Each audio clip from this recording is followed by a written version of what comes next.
Hello everyone, welcome back to my channel plus study IQ. दोस्तों, आज का अपना टॉपिक है एंटी कोगुलेंट्स। दोस्तों, इस वीडियो में हम समझेंगे एंटी कोगुलेंट्स क्या होते हैं और साथ ही उनके टाइप्स कौन कौन से होते हैं और उनके यूज लेबोरेटरी के अंदर क्या क्या होते हैं। दोस्तों, इस वीडियो में हम जो एंटीकोगुलेंट्स को देखेंगे, जिसमें हम देखेंगे ईडीटीए के बारे में, साथ ही हेपेरिन एंटीकोगुलेंट्स के बारे में भी देखेंगे। लेबोरेटरी के अंदर इनका क्या क्या यूज होता है, इनका क्या क्या महत्व होता है, इन सब को हम समझेंगे। साथ ही देखेंगे दोस्तों सोडियम फ्लोराइड एंटीकोगुलेंट्स के बारे में, इनकी मैकेनिज्म को भी समझने की हम कोशिश करेंगे। दोस्तों, अंदर इनके क्या क्या मैकेनिज्म चलती है उनको भी हम देखेंगे। सोडियम साइट्रेट के एंटीकोगुलेंट के बारे में भी देखेंगे, साथ ही डबल ऑक्जेलेट के बारे में हम समझेंगे। दोस्तों, ये सारे एंटीकोगुलेंट्स लेबोरेटरी के अंदर बहुत ही इंपॉर्टेंट होते हैं। आप मेडिकल फील्ड के स्टूडेंट हैं या पैरामेडिकल के, आपके लिए एंटीकोगुलेंट्स के बारे में पता होना बहुत ही जरूरी है। दोस्तों, इनके बहुत ही महत्व होते हैं, उनको हम डीप में समझेंगे। कोई भी एंटीकोगुलेंट्स कैसे वर्क करता है, उसकी मैकेनिज्म क्या होती है। तो सबसे पहले हम देखेंगे दोस्तों एंटीकोगुलेंट्स क्या होते हैं। तो एंटीकोगुलेंट्स दोस्तों दो शब्दों से ये मिलकर बने होते हैं। फर्स्ट होता है एंटी और सेकंड होता है कोगुलेंट्स। यानी दोस्तों एंटी का मीन्स होता है दोस्तों अगेंस्ट और कोगुलेंट्स का मीन्स होता है दोस्तों यहाँ पे क्लॉट। किसके दोस्तों? क्लॉट के अगेंस्ट जो केमिकल हम यूज करते हैं, जो ब्लड को क्लॉट होने से रोकते हैं, ऐसे केमिकल को दोस्तों क्या कहते हैं? एंटीकोगुलेंट्स कहते हैं। जैसे कि हम देखते हैं, हम ब्लड कलेक्शन करते हैं, ब्लड कलेक्शन के सम टाइम बाद ब्लड क्लॉट होने लगता है, तो उसको रोकने के लिए जो हम केमिकल यूज करते हैं दोस्तों क्लॉट होने से रोकने के लिए, उस केमिकल को एंटीकोगुलेंट्स कहते हैं। तो जैसे हम ब्लड कलेक्शन करने के बाद कुछ समय बाद क्या ब्लड क्लॉट होने लगता है, ब्लड क्लॉट होने से रोकने के लिए जो भी केमिकल हम यूज कर रहे हैं, वो केमिकल दोस्तों एंटीकोगुलेंट्स कहलाते हैं। तो देयर आर टू टाइप्स, यानी दोस्तों एंटीकोगुलेंट्स टू टाइप्स के होते हैं। फर्स्ट जो होते हैं दोस्तों नेचुरल एंटीकोगुलेंट होते हैं और सेकंड जो होते हैं दोस्तों आर्टिफिशियली एंटीकोगुलेंट होते हैं। तो दोस्तों हम बात करें नेचुरल एंटीकोगुलेंट्स की, तो दोस्तों हेपेरिन एकमात्र ऐसा एंटीकोगुलेंट है जो नेचुरली प्राप्त होता है। वहीं हम बात करें ईडीटीए और सोडियम फ्लोराइड ईटीसी, ऐसे एंटीकोगुलेंट्स हैं दोस्तों जो आर्टिफिशियली बनाए जाते हैं और इनका लेबोरेटरी फील्ड में यूज किया जाता है। देखें दोस्तों ये कैसे वर्क करते हैं एंटीकोगुलेंट्स। तो दोस्तों हमारी बॉडी में 13 टाइप्स के क्लॉटिंग फैक्टर प्रेजेंट होते हैं। तो दोस्तों ये 13 टाइप्स के क्लॉटिंग फैक्टर में, जैसे कि फैक्टर फर्स्ट में fibrinogen, factor second prothrombin, factor जो थर्ड है दोस्तों वो टिश्यू थ्रोम्बोप्लास्टिन। तो दोस्तों ये टिश्यू फैक्टर है। वहीं बात करें फैक्टर 4 की, आयोनाइज कैल्शियम। तो ये सारे फैक्टर हमारी बॉडी में 13 टाइप्स के ये प्रेजेंट होते हैं। ये फैक्टरों को दोस्तों एंटीकोगुलेंट्स क्या प्रिवेंट करता है, यानी उनको इनहिबिट कर देता है, इनएक्टिव कर देता है और उनको ब्लड को क्लॉट होने से रोकता है। तो दोस्तों हमारी बॉडी में जो 13 टाइप्स के जो क्लॉटिंग फैक्टर हैं, इन पर सीधा एंटीकोगुलेंट वर्क करता है, इनको डायरेक्ट इनहिबिट कर देता है, रोक देता है इनकी प्रोसेस को, जिससे ये कन्वर्ट नहीं हो पाते, ये फिब्रिनोजन हुए या फिर कैल्शियम हुआ, इनको बाइंड कर देता है। तो डायरेक्ट एंटीकोगुलेंट इन पर इनिवेट करने के लिए रिएक्शन करता है और जिस कारण से ब्लड क्लॉट नहीं हो पाता है। तो दोस्तों कैसे नहीं हो पाता है, जैसे कि हम बात करें दोस्तों, जब हमें किसी प्रकार की कोई इंजरी होती है तो इंजरी होने के तुरंत बाद दोस्तों हमारी जो टिश्यू होते हैं दोस्तों वो प्लेटलेट रिलीज कर देते, उस जगह पर प्लेटलेट यहां पर रिलीज होते हैं दोस्तों। उन प्लेटलेट के डिसइंटीग्रेट होने के कारण रिलीज थ्रोम्बोप्लास्टिन, इन प्लेटलेट से दोस्तों एक थ्रोम्बोप्लास्टिन नाम का एक पदार्थ यहाँ पे रिलीज हो जाता है दोस्तों। वो थ्रोम्बोप्लास्टिन क्या करता है दोस्तों, फॉर्मेशन करता है प्रोथ्रोम्बिनेज एंजाइम्स का। ये प्रोथ्रोम्बिनेज एंजाइम का यहाँ पे फॉर्मेशन करता है क्या दोस्तों, थ्रोम्बोप्लास्टिन। सबसे पहले कोई इंजरी हुई, ऐसे समझते हैं दोस्तों, जब कोई टिश्यू में हमारी इंजरी होती है, इंजरी होने के तुरंत बाद उस एरिया पर प्लेटलेट यहाँ पे एक्टिव हो जाते हैं और प्लेटलेट के डिसइंटीग्रेट होने के कारण उनमें से थ्रोम्बोप्लास्टिन का यहाँ पे रिलीज होता है। थ्रोम्बोप्लास्टिन के रिलीज होने से वो किसका फॉर्मेशन करते हैं दोस्तों, प्रोथ्रोम्बिनेज एक एंजाइम्स का फॉर्मेशन करते हैं जो सीधा डायरेक्ट वर्क करता है दोस्तों कैल्शियम को एक्टिवेट करने में। दोस्तों ये कैल्शियम होता है, इसको डायरेक्ट ये एक्टिवेट कर देता है, जिससे जो प्रोथ्रोम्बिन होता है, प्रोथ्रोम्बिन थ्रोम्बिन में कन्वर्ट हो जाता है। वहीं थ्रोम्बिन दोस्तों फिब्रिनोजन से फिब्रिन में कन्वर्ट हो जाता है। तो ये फॉर्मेशन प्रोथ्रोम्बिनेज एंजाइम सीधा किस पे वर्क करेगा दोस्तों, कैल्शियम को एक्टिवेट करने के लिए। तो ये कैल्शियम का क्लॉटिंग फैक्टर है दोस्तों, तो इसको एक्टिवेट करेगा जिससे जो प्रोथ्रोम्बिन थ्रोम्बिन में कन्वर्ट हो जाएगा, वहीं फिब्रिनोजन फिब्रिन में कन्वर्ट हो जाएगा। फिब्रिनोजन दोस्तों एक सॉल्युबल होता है और हम बात करें फिब्रिन की तो ये इनसॉल्युबल होता है। तो ये कैल्शियम को एक्टिवेट करने, कैल्शियम की प्रेजेंस में फिब्रिनोजन फिब्रिन में कन्वर्ट हो जाता है। वही फिब्रिन ब्लड सेल्स के साथ दोस्तों रिएक्शन करके क्लॉट का एक फॉर्मेशन बना लेता है।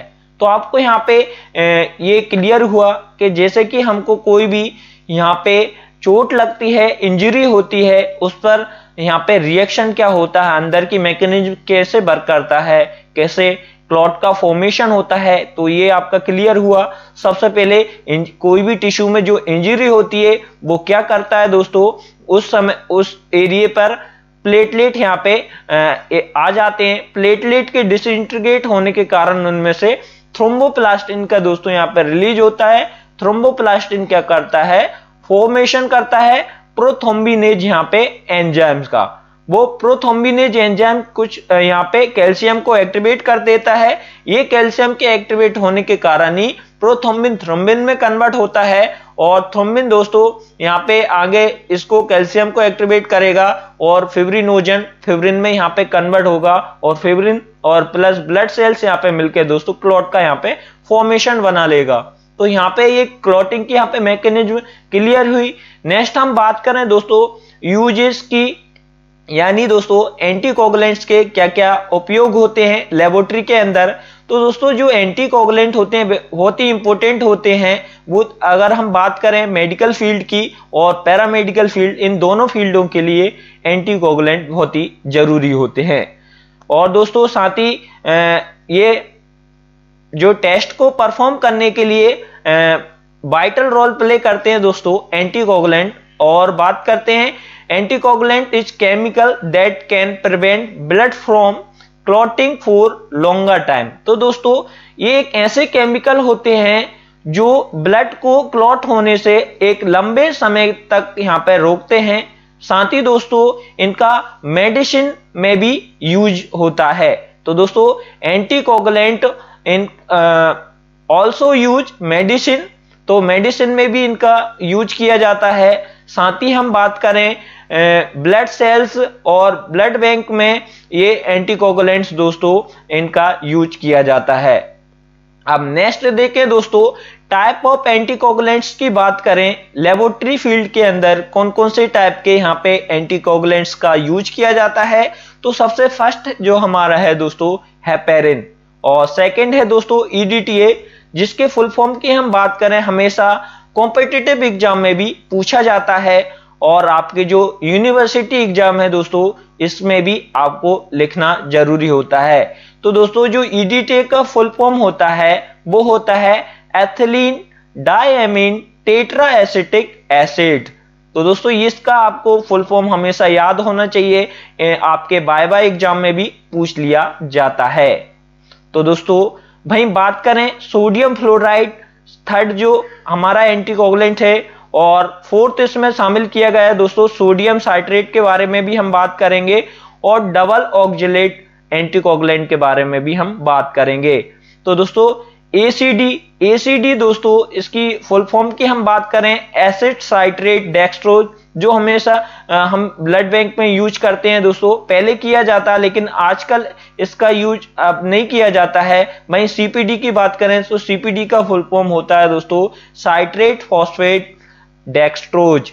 इसका भी दोस्तों पहले एसिडी का यहाँ पे यूज किया जाता था एसिड साइट्रेट डेक्सट्रोज का, और इसके बाद फिर सीपीडी का यूज किए जाने लगा। लेकिन दोस्तों अब जो यूज किया जाता है वो सीपीडीए साइट्रेट फॉस्फेट डेक्सट्रोज एडेनाइन का हम यूज करते हैं। साथ ही दोस्तों सीपीडीए विथ सेगम का भी ब्लड बैंक के अंदर एंटीकोगुलेंट के रूप में यूज करते हैं। तो दोस्तों ये तो हो गए टाइप्स ऑफ एंटीकोगुलेंट्स। नेक्स्ट दो देखते हैं, सबसे जो फर्स्ट हमारा एंटीकोगुलेंट है जिसके बारे में हम बात करेंगे दोस्तों हेपेरिन। तो दोस्तों हेपेरिन की हम बात करें तो ये एकमात्र नेचुरल एंटीकोगुलेंट है, और इसकी हम डिस्कवरी के बारे में बात करें, इसकी खोज किसने की थी, तो दोस्तों हेपेरिन एक्सीडेंटली ये डिस्कवर हुआ था फर्स्ट टाइम, जो किया था 1916 में। तो दोस्तों जो 1916 ईस्वी में जो साइंटिस्ट थे जे मैकलिन, ये दोस्तों जब सेकेंड ईयर मेडिकल स्टूडेंट थे, working at department of physiology के अंदर ये वर्क कर रहे थे, और साथ ही जॉन्स हॉपकिंस मेडिकल स्कूल में बाल्टिमोर में इनका दोस्तों ये वर्क कर रहे थे। उस समय डिस्कवर किया गया था हेपेरिन का। तो दोस्तों ये क्या है, एक्सीडेंटली ये डिस्कवर हो गया था, जे मैकलिन ने इसको डिस्कवर किया था, और मैकलिन इन्होंने आइसोलेटेड फैट सॉल्युबल जो एंटीकोगुलेंट का इन्होंने डिस्कवर किया था। साथ ही कैनाइन लीवर होता है दोस्तों, कैनाइन के लीवर टिश्यू में यहाँ पे 1916 ईस्वी में इसको डिस्कवर किया था। तो ये तो हो गई हिस्ट्री के बारे में दोस्तों जानकारी। अब हम नेक्स्ट भी देख लेते हैं कुछ इंपोर्टेंट, जैसे कि ये मोड ऑफ एक्शन की बात करें, हेपेरिन कैसे वर्क करता है। तो दोस्तों ये कोगुलेशन के लिए दोस्तों एनहांसिंग एक्टिविटी को एंटीथ्रोम्बिन थर्ड और एंटीथ्रोम्बिन थर्ड इनिबिट कर देता है। थ्रोम्बिन एंड जो फैक्टर 9, 10 और जो 12 और 13 फैक्टर को दोस्तों ये इनिबिट कर देता है, जिससे ब्लड दोस्तों क्लॉट नहीं हो पाता है। तो दोस्तों जो कोई भी जो एंटीकोगुलेंट होता है कैसे वर्क करता है, क्लॉटिंग फैक्टर के ऊपर डायरेक्ट वर्क करता है। क्लॉटिंग फैक्टर को डायरेक्ट इनिबिट कर देते हैं, रोक देते हैं उनकी रिएक्शन को, जिसके कारण से ब्लड क्लॉट नहीं हो पाता है। तो दोस्तों अगर हम बात करें ये किस रूप में अवेलेबल होता है, तो ये सोडियम, पोटेशियम, लिथियम और अमोनियम साल्ट के रूप में ये अवेलेबल होता है। हम बात करें इसके प्रोपोर्शन की, तो 0.2 मिलीग्राम हेपेरिन दोस्तों ईच ml ब्लड के लिए सफिशिएंट होता है। अगर हम बैक्यूटेनेर के कलर की बात करें तो ये क्वेश्चन हमेशा कॉम्पिटिटिव एग्जाम में पूछ लिया जाता है कि the top colour of the vacutainer is green. तो दोस्तों अगर हम बात करें हेपेरिन के बैक्यूटेनेर की बात करें तो ये किस कलर का होता है, तो ग्रीन कलर का दोस्तों इसका ये बैक्यूटेनेर होता है।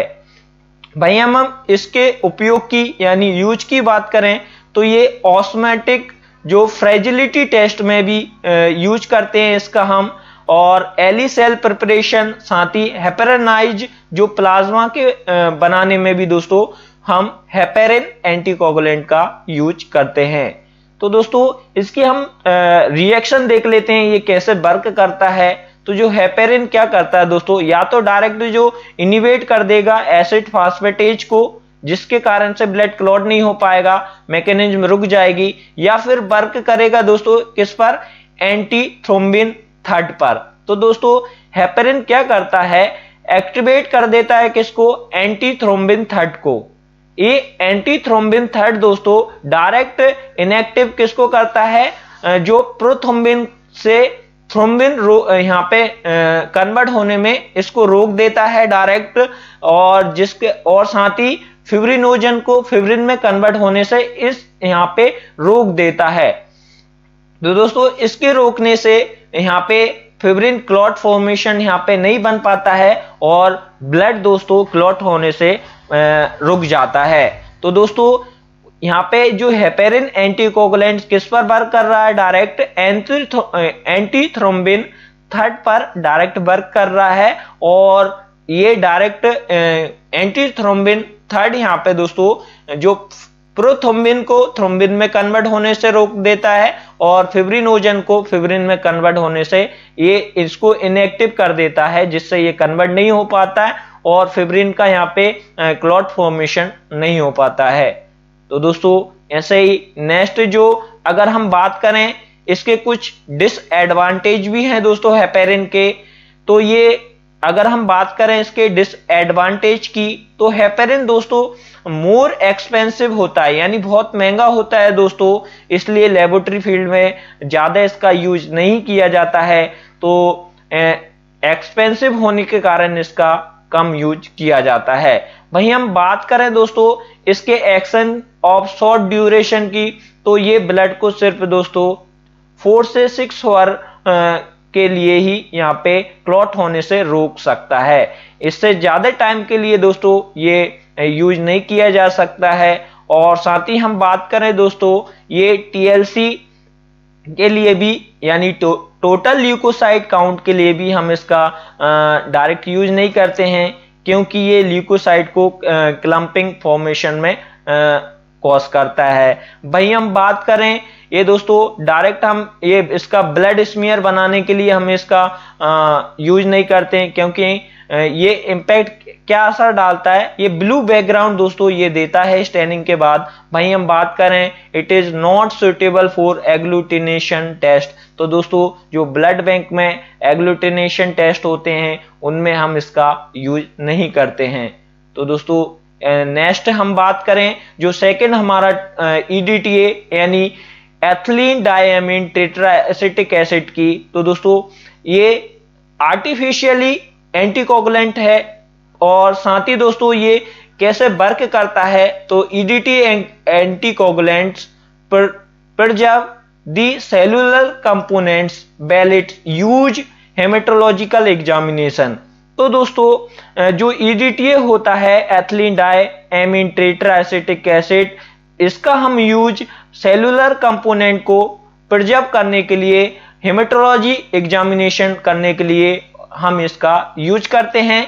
साथ ही दोस्तों ये कैसे वर्क करता है, तो दोस्तों ये कोगुलेशन में कैल्शियम को डायरेक्ट ये बाइंड कर देता है। बाइंड करने के कारण दोस्तों इसमें क्लॉटिंग मैकेनिज्म इसकी रुक जाती है, और ये क्लॉट होने से ये ब्लड को रोकता है। तो दोस्तों इसकी मैकेनिज्म भी समझेंगे, उससे पहले एक क्वेश्चन और बनता है, the top colour of the vacutainer is EDTA. तो दोस्तों इसका जो ईडीटीए का जो टॉप कलर होता है वैक्यूटनर का, वो पर्पल यहाँ पे कलर होता है। ये हमेशा कॉम्पिटिटिव एग्जाम में पूछ लिया जाता है। और साथ ही दोस्तों प्रोपोर्शन की बात करें दोस्तों, जो 1.5 मिलीग्राम पर एमएल ब्लड में हम इसका यूज करते हैं। और साथ ही दोस्तों इसमें डाई सोडियम और डाई पोटेशियम साल्ट और ईडीटीए आर कॉमनली। तो दोस्तों ईडीटीए में जो यूज होता है वो हम करते हैं दोस्तों डाई सोडियम का या फिर डाई पोटेशियम साल्ट का।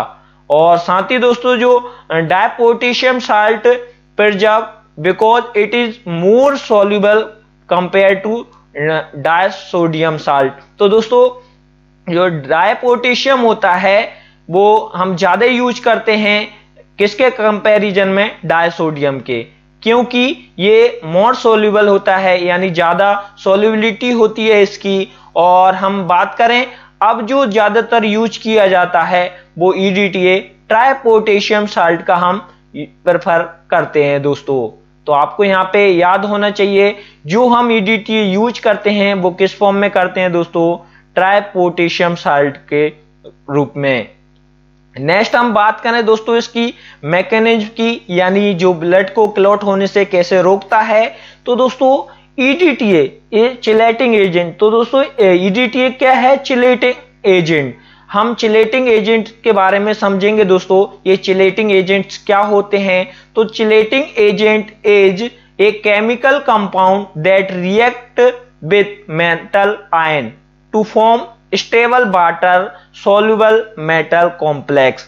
तो दोस्तों चिलेटिंग एजेंट ऐसे एजेंट होते हैं जो डायरेक्ट दोस्तों मेटल आयन पर यहां वर्क करते हैं। हम बात करें कैल्शियम की, तो कैल्शियम दोस्तों एक प्रकार का मेटल है और इस पर ही ये रिएक्शन करता है। और ईडीटीए डायरेक्ट ये किस पर, कैल्शियम के जो आयन होते हैं दोस्तों इनको बाइंड कर लेता है। ईडीटीए प्लस कैल्शियम से यहाँ पे एक कॉम्प्लेक्स बनाता है। और कैसा कॉम्प्लेक्स बनाता है दोस्तों, यहाँ पे मेटल सॉल्युबल मेटल कॉम्प्लेक्स यहाँ पे फॉर्मेशन करता है।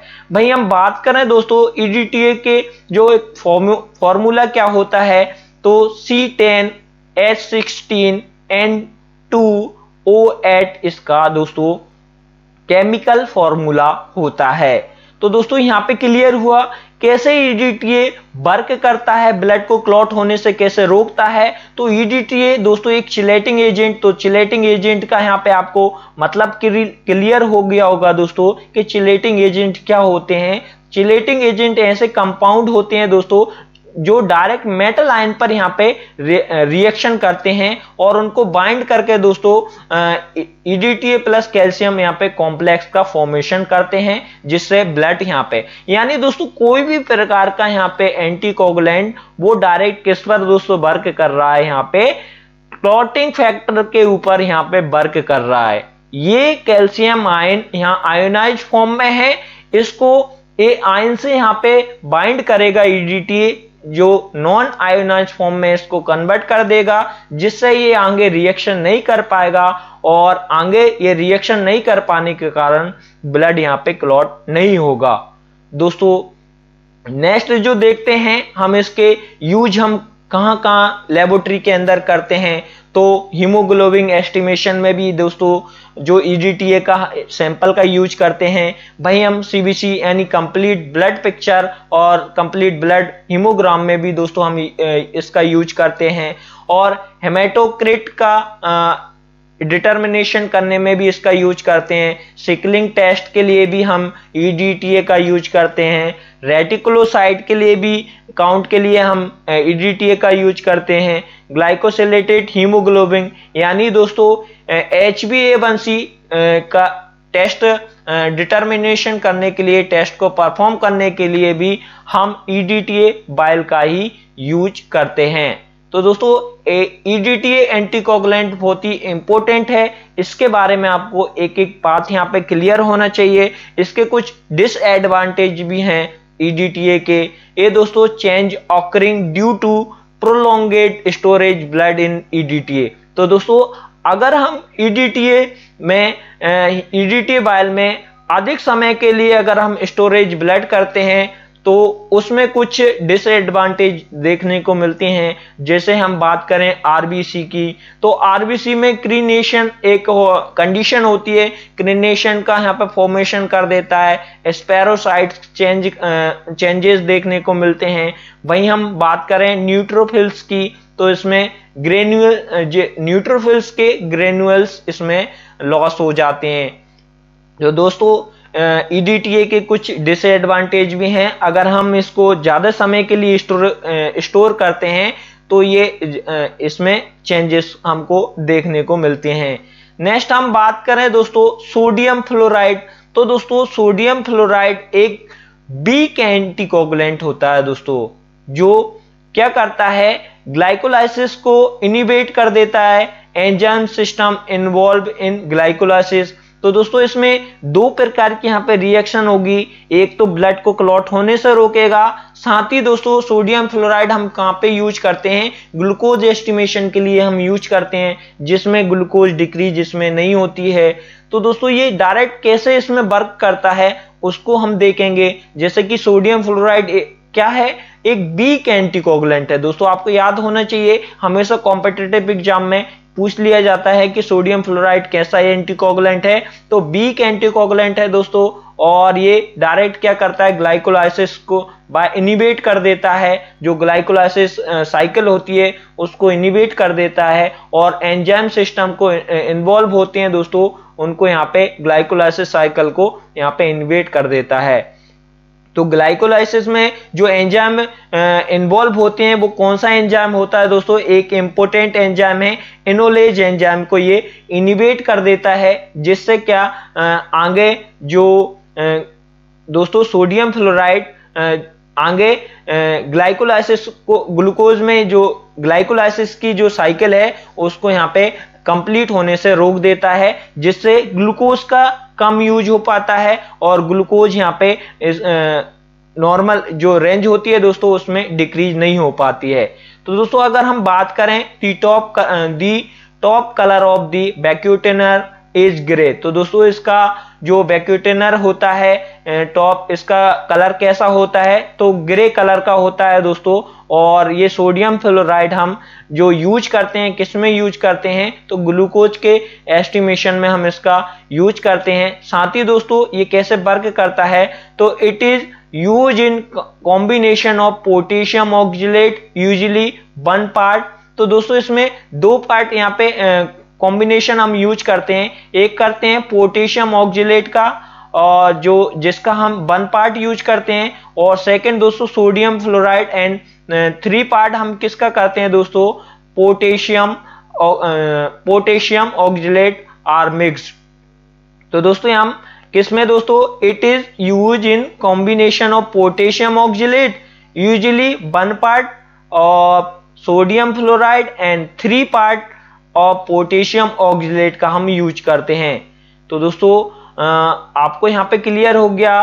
साथ ही हम बात करें पाउडर एंड 8 मिलीग्राम इसमें पाउडर का हम 2 से 3 ml ऑफ ब्लड को क्लॉट होने से रोकने के लिए हम यूज करते हैं। भाई हम इसके कुछ उपयोग की बात करें दोस्तों, तो ग्लूकोज एस्टिमेशन में हम इसका यूज करते हैं, साथ ही ग्लूकोज टॉलरेंस टेस्ट के लिए भी हम इसका सोडियम फ्लोराइड का हम यूज करते हैं दोस्तों।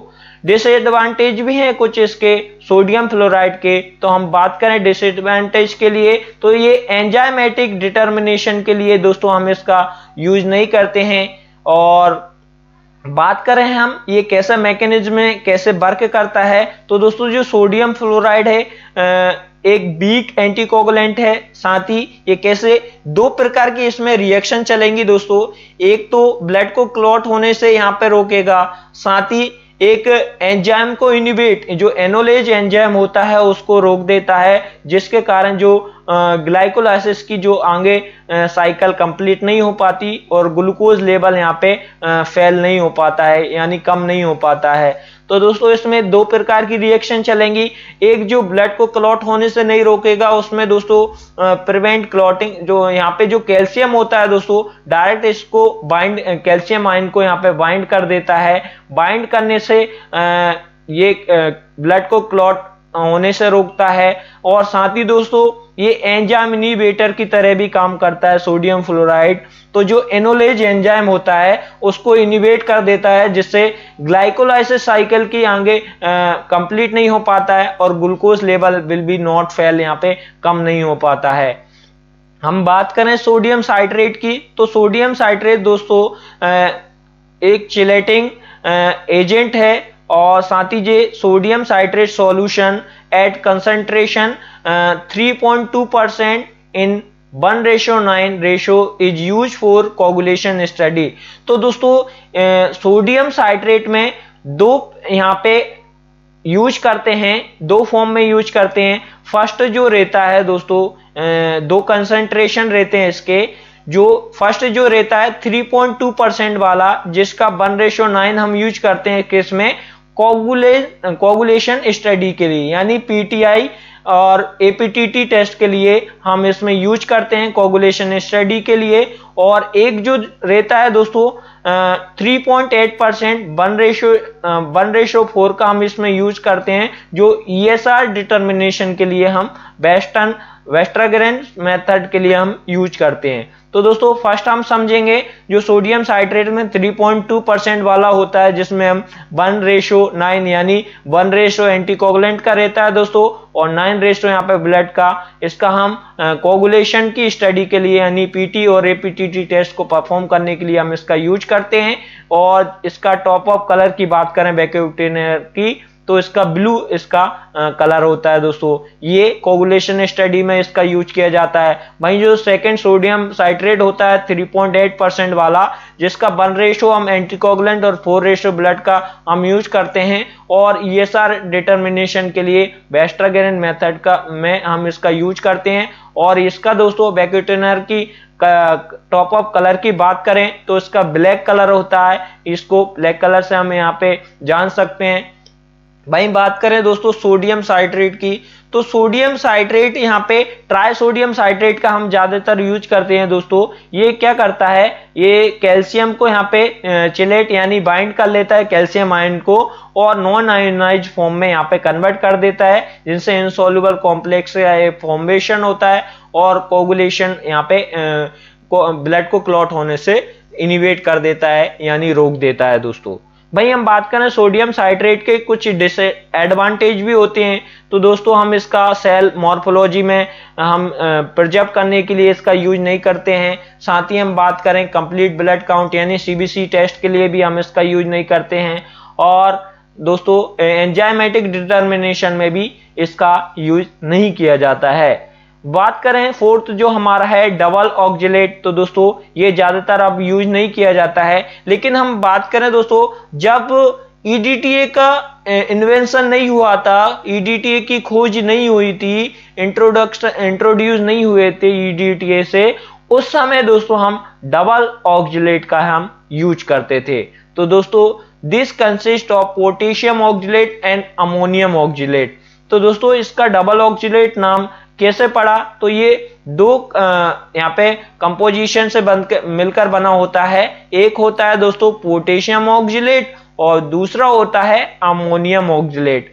इनके 3:2 के प्रोपोर्शन से ये मिलकर बना होता है, यानी जो 3 पार्ट होता है पोटेशियम ऑक्जिलेट का रहता है, और यहाँ पे 2 पार्ट में दोस्तों यहाँ पे अमोनियम ऑक्जिलेट, इसलिए इसका डबल ऑक्जिलेट इसका नाम पड़ा दोस्तों। साथ ही at although the combined ammonium potassium oxalate use in haematology before introduce EDTA. तो दोस्तों जो ईडीटीए का इन्वेंशन नहीं हुआ था उसके पहले हम दोस्तों डबल ऑक्जिलेट का ही यूज करते थे लेबोरेटरी फील्ड के अंदर।